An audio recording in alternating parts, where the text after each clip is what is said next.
Yes, it indeed is video time. So, hello everyone, welcome back to the channel. Today I'm going to be talking about Assassin's Creed Mirage, which I'm really excited to get into. But before I go any further, I have to give you a spoiler warning. I will be talking about the story and plot details regarding the game. So, if you want to skip over that part, I will give another spoiler warning during the story section, so you'll be able to skip ahead of that. Without any further ado, let's get into it. So, I've divided this analysis into different sections, which is stealth, parkour, fight, gameplay, and story. And I'll be covering each of them separately. And then I'll give you a brief, overview of what I think the game is and how it fares. Without any further ado, let's get started.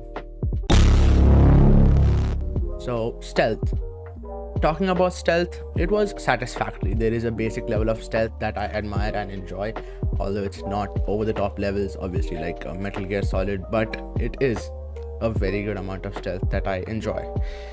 Talking about like specifics, were there tailing missions? Yes. Did I hate them? Not every single one, but there was one that made me wish to kill myself. Anyways, so talking about stealth, there are contract missions in the story that you can play as essentially side missions apart from the main storyline that you can just play by themselves. Those are called contracts. So while playing them, there are different challenges that are do not kill and do not get detected. There are a few others, but these are the main two that you come across. During do not kill, you can just breeze, like you can just run past anything and anyone, or you can just there are other ways to deal with them, but yeah, you can pretty easily go through them. And during a do not get detected run, one of the main things that the things that I did during the do not get detected was you can assassinate people before you get detected. So I assassinated every single person in the area before I completed the mission, in which case I did not get detected, but I did leave around 100 dead people. So it still counts as not being detected, which is great. Now, for stealth, there is a possible cheese method that I found, which is using the torch to just burn anything and anyone. So there's a tool set that you have, and one of them is the torch. The torch is something you can't equip during battle, so you can only do it during stealth, or when you're at the beginning of battle. You can use this at that time. So the torch is unlimited, right? You don't have a limit on the torch. You can just spawn an unlimited amount of torch and you can throw them. So you can just throw the torch at people and watch them burn to death, which is again very great. One little drawback I felt this game had was there is no double assassination. You only have the hidden blade on one hand, so you can't assassinate two people at the same time, which is kind of a bummer. Next, the chain assassination in close combat is pretty meh, to say the least. It freaks out by itself for some random reasons. So the chain assassination as in is a perk that you can unlock when you go for an assassination. You can kill somebody and then kill the person next to them as well, right? Obviously, it's a very basic perk that is there in almost all of the Assassin's Creed games, but in this one it is particularly bad because the second person starts reacting before you can even try to assassinate them, and by the time you press the button to assassinate them, it is possible they might have landed a blow on you and they still get assassinated, or sometimes they don't, which is very weird. And it's random. Sometimes it happens, sometimes it doesn't, which is kind of an ick for me. Other than that, chain assassination also locks on in like long ranges. So if the other person is within close range, right, you can just hidden blade stab them. That's it. But if you're talking about long range, you also have throwing knives. So it just locks onto a random person somewhere in the distance, and you can just throw it. And this happens even if there's a wall in between you guys. So you just lock on to the wall, the person behind the wall, but you hit the wall if you use the assassination, is what I mean. And it also locks onto people with armor. So there are enemies in the game which have armors, right? And because of that armor, you can't really hit them on the head with the, so their head is armored as well. You can't really hit them on the head with the knife and expect them to die, but the lock-on just locks onto them as well, which is like a complete waste. So that's something as well.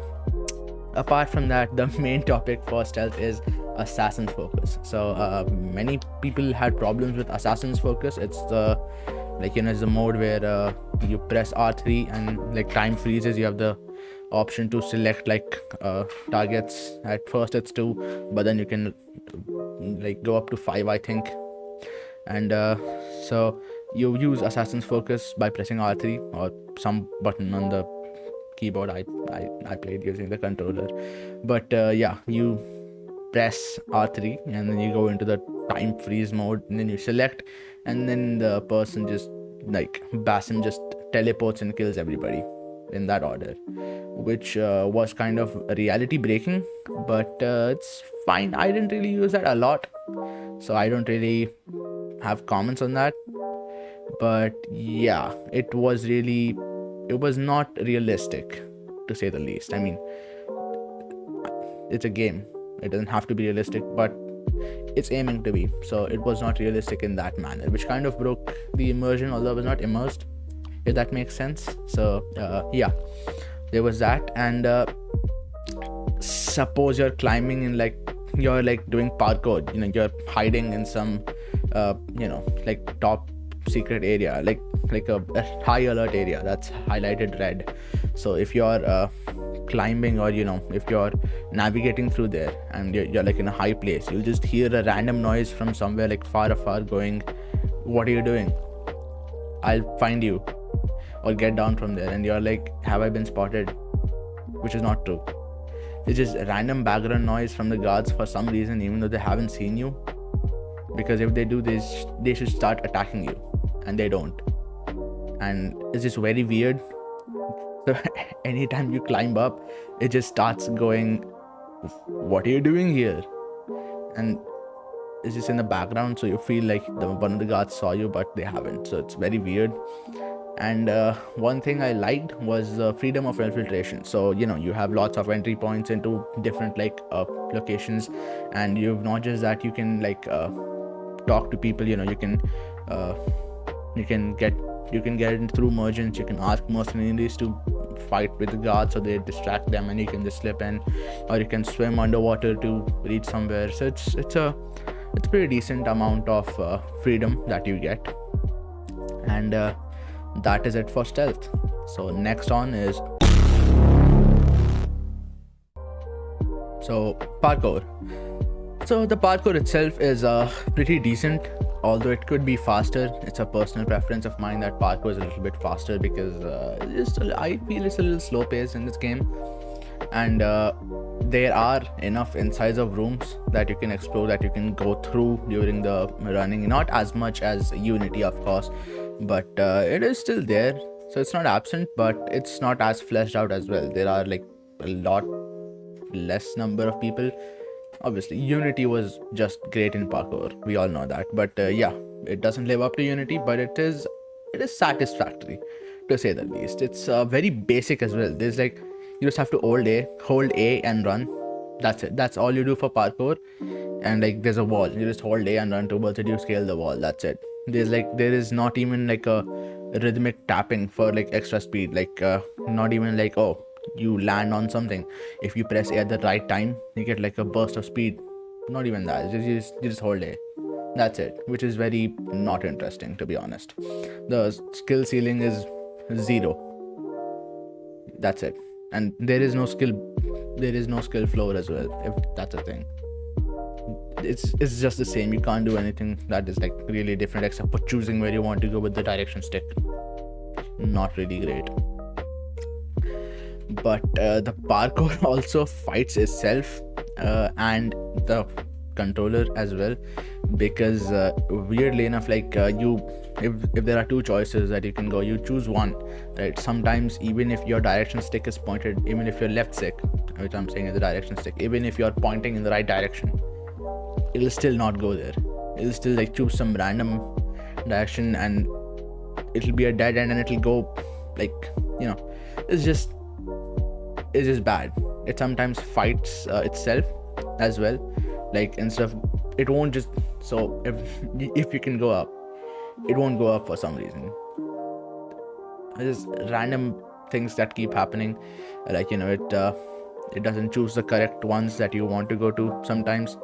That's what I covered. But yeah, essentially that. And it also randomly decides to go sideways instead of upwards, even though you can at that point in time for some reason.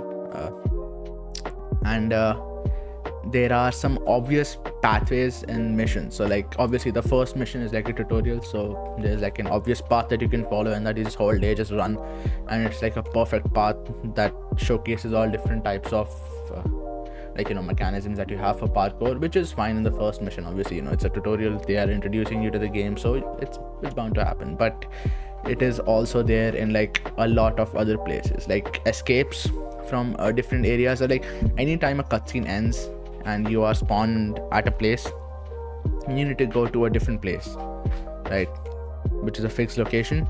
So from fixed location to fixed location, you will see there is a perfectly arranged series of different parkour elements that feel badass to go on, whereas normally it's just jumping from roof to roof. It's like, you know, oh, do a pole vault, let's just, you know, go around this corner, do something like that, jump into this haystack, run across this wall.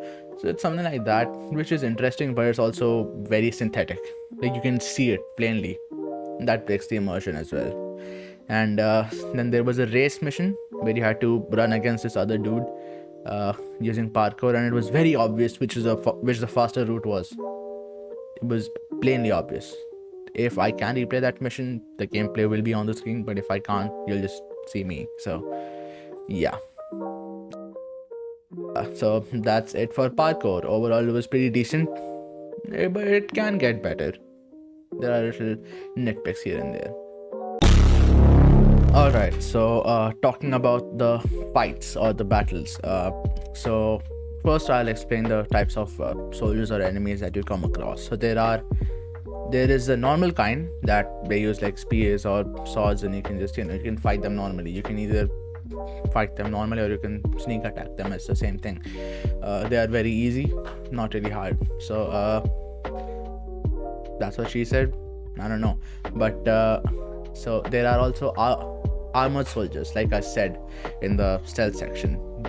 They are armored from head to toe. Their back is like their vulnerable spot, so you have to get behind them in order to kill them properly, which you can't do in a good way unless you reach like the bottom of the skill tree for one of the skills, which I'll show it to you on the screen. So yeah, unless you reach that, so that allows you to roll behind them when they're attacking and attack their back instead.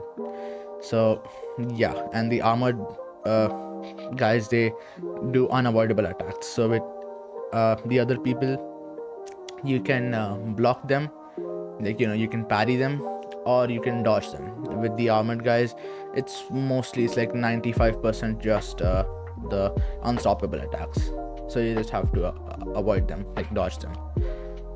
And so that's the thing. And then there's a special guy, there's a flamethrower guy who looks like an armored guy, but for some reason is like a little bit stronger than the normal guys, but can still be killed pretty normally, and he shoots flames out of his mouth. So yeah, that's a thing. And so there's this super special mini boss as well. There's so all of these that I've said so far, they can all die through assassination. So like, you try to assassinate somebody, they die, right? But the super special mini bosses, that I like to call them, these guys, they don't die. They take like 1/10 of damage if you assassinate them, and instead of the assassination option, it just shows up as a sneak attack. So yeah, they're pretty strong. If you want to take one head on, you can, but it'll take some time, and it's not really worth it. So I just run away, or I do some of what I do, and I'll show it to you and I'll explain it to you. But yeah, after that, there's the basic movement, right? What can I say? The fight like the fighting thing has such a basic move set that I think the total number of different moves you can do is within 15, which is sad. So you can parry, you can dodge, you can light attack, you can heavy attack. Right. These are your 4 major options. And except for that, you can, if you're running, right, if you're sprinting, it'll, from a running to a light attack and from running to a heavy attack has a different animation. So that's there. And you can roll as well. Like if you double press dodge, you can roll. And the dodging has like a really weird direction. Like if you want to dodge forward, like if you want to close the distance, like if you dodge backwards and you want to dodge forwards again to close the distance, you can't really do that because it just dodges backward for some reason. Whenever I try to move forward, my left stick is forward and I press the dodge button, it just dodges backwards for some reason. So yeah, that's the thing. And there's a very low amount of moveset, which is not really great.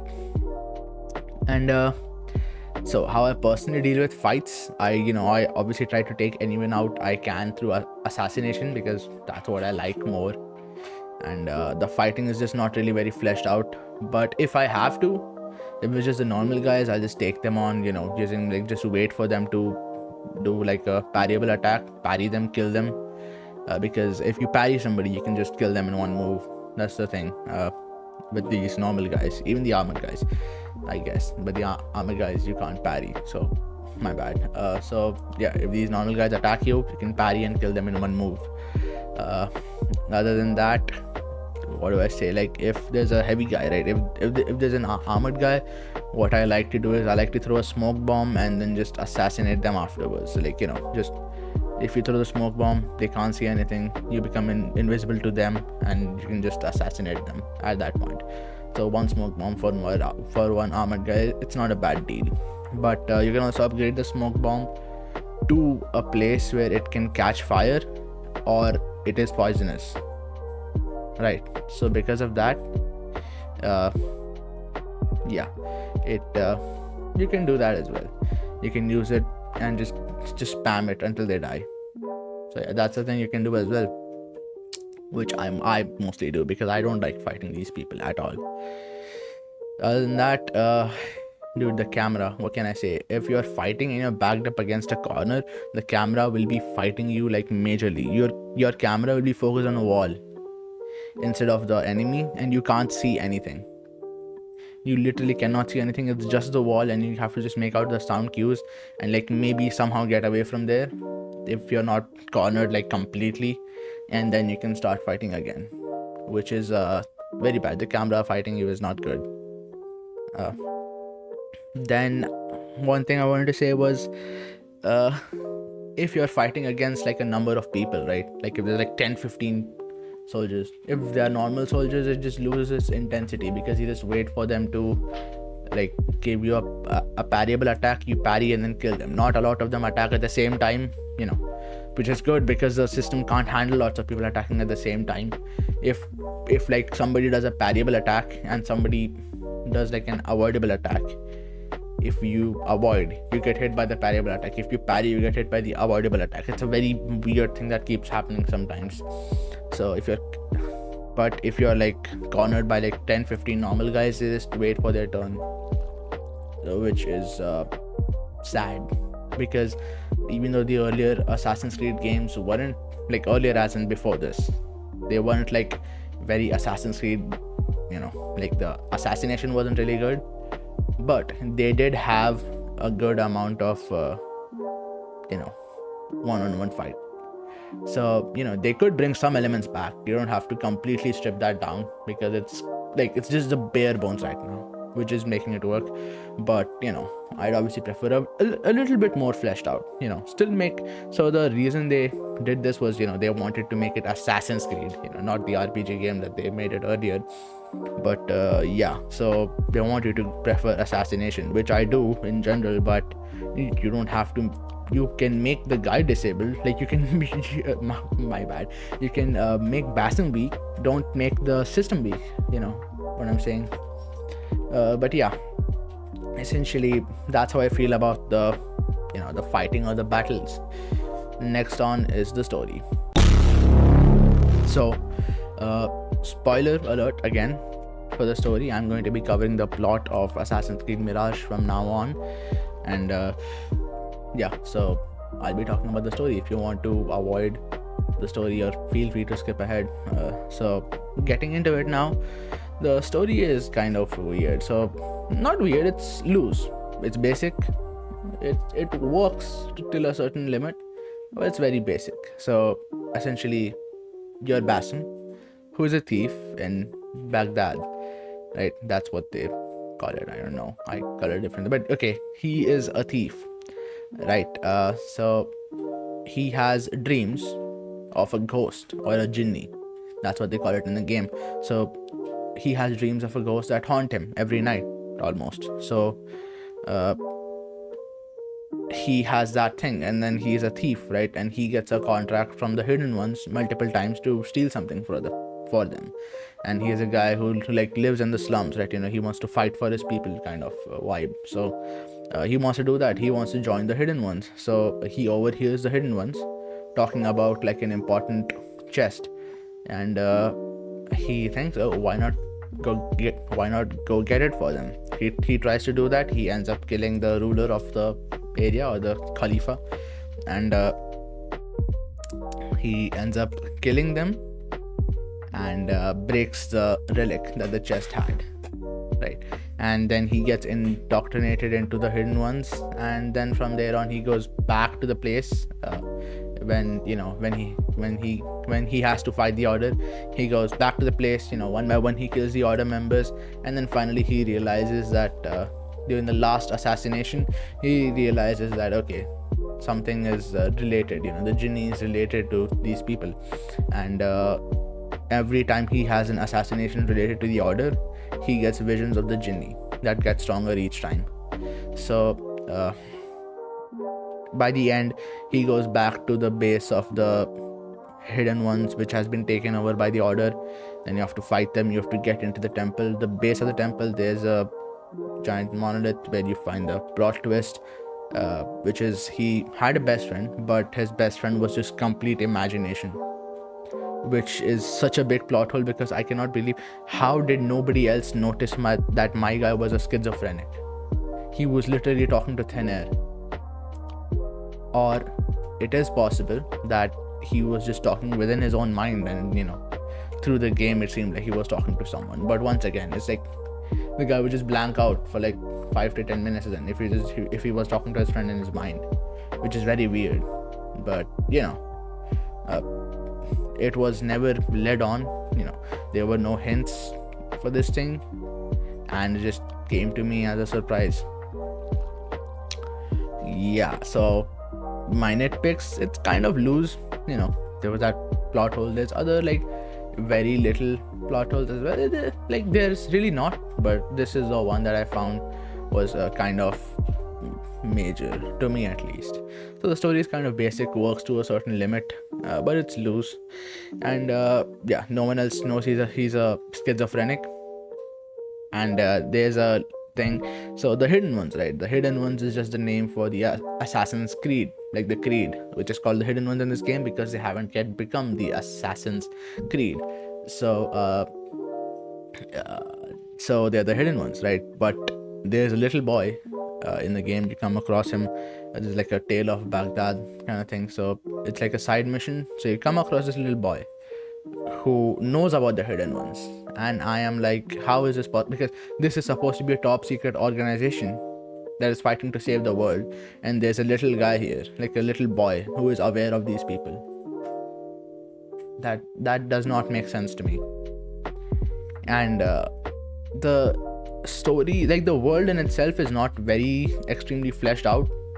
Like this, you can't overhear people talk about something like going on around that time or in the story, but there are exposition dumps through letters. So there are letters you can find everywhere, people writing other people letters, and that's where they just dumped all of the script for the other things happening around you. which is not very good. The world is not very fleshed out, is what I mean to say. Other than that, moving on now, it's time for the gameplay, finally. Okay, now coming back to gameplay. So I've already told you guys about contracts. Contracts are like little side missions you can take on, and they're like one-off missions that you have to escort somebody, you have to tail somebody, do some of that. Well, it's fine, it's good and all, it's good fun. I like the contracts mostly because they had like the little contractors request challenges, like I talked about, do not kill anyone, do not get detected. They were kind of fun because normal missions don't have really that sort of constraints. But that's about contracts. Then so you have to use eagle vision in some cases, like so there are some story missions, not just story, there are some side missions and there are some story missions as well, where you have to use eagle vision to get further. Like, you wouldn't know something is a hint unless eagle vision was there, and they don't even tell you to explicitly use eagle vision, which I just found like it was dumb. It was not obvious that this was a clue. It was not sticking out, it was just there in the background, and you feel like, oh, when you activate eagle vision, that's glowing, and like, oh, okay, that means something. But there's no indication to use eagle vision before that for this thing, which is just kind of stupid to me. Or it might just be me, I might just be not very good at these puzzles. And speaking of puzzles, yes, there are puzzles in the game, like very little, like there's like one or two puzzles. But so in those puzzles you have to shift cupboards, right? They're like little, no, not little, they're like huge cupboards that you have to move around in order to create paths for yourself. And oh my god, the directions on those are so bad. So if you are moving a cupboard actively, right, if you're going backward, you cannot switch to right movement. Like, if you want to go backwards and then right, first of all, you can't move diagonally for some reason, right? And if you want to go backwards and then you want to go right, you have to go backwards, you have to leave the joystick, and then you have to go right again. Like, you have to center before you can take it right. If you just go back and then right, it won't work. It'll just keep going backwards for some reason. And it's the same thing. So if you're moving horizontally, you can't move vertically after that. You have to recenter it and then move vertically, and vice versa, which is just annoying. It's very irritating.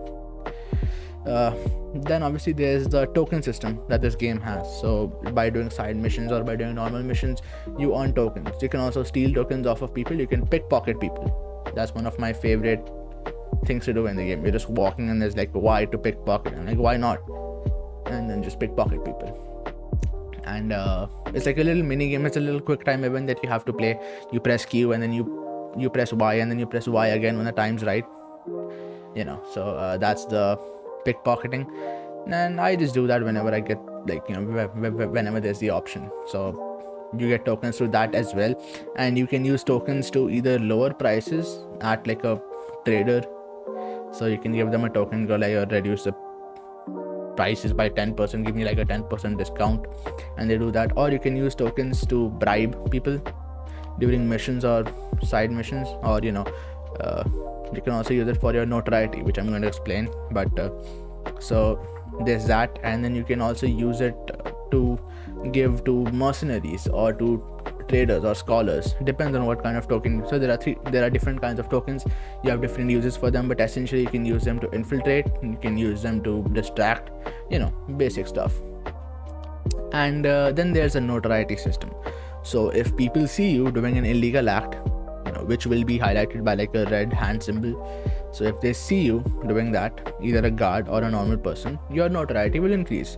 There are 3 levels of notoriety, and the higher level you go, the higher the guards, the more alert the guards are to your presence. And even just normal random people will start going, oh look, guard, there's a thief, catch him, which is okay, snitch.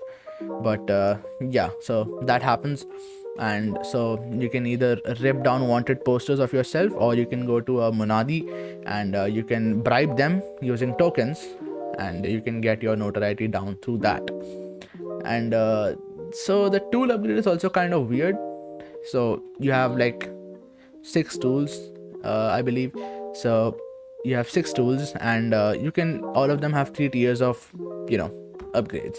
You can choose, when you unlock a tier, you can choose one of the 3 upgrades that they have in that tier, which is not really weird, but I didn't really like that. I would like a more like like a normal upgrade system, but it's just me. This might be better for someone, who knows.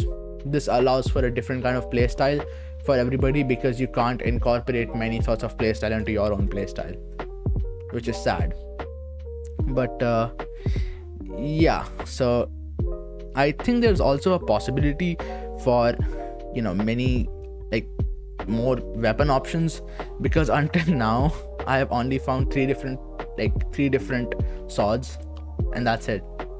Like, you have the sword that you have at the start. I've just been using that, but you find 2 other ones that you can use, and that's it, which is kind of sad, because I get it, you don't want to include lots of cosmetics like the previous games. You just want to completely detach from that, but you don't have to. You can give us like some more, like a little more, right? A little more would be better. After that, there's another thing that so if you're in a mission, right, you help somebody, you help somebody kill somebody else, right? You're escorting someone, you help them kill a guard, right? And then somebody sees you, your notoriety increases. So after the mission is over, if you're like in the same area and your notoriety is high enough, the same person who you escorted will snitch to the guards that you're the thief. He'll be like, oh my god, guard, look at the thief. And you're like, bro, I literally just helped you right now.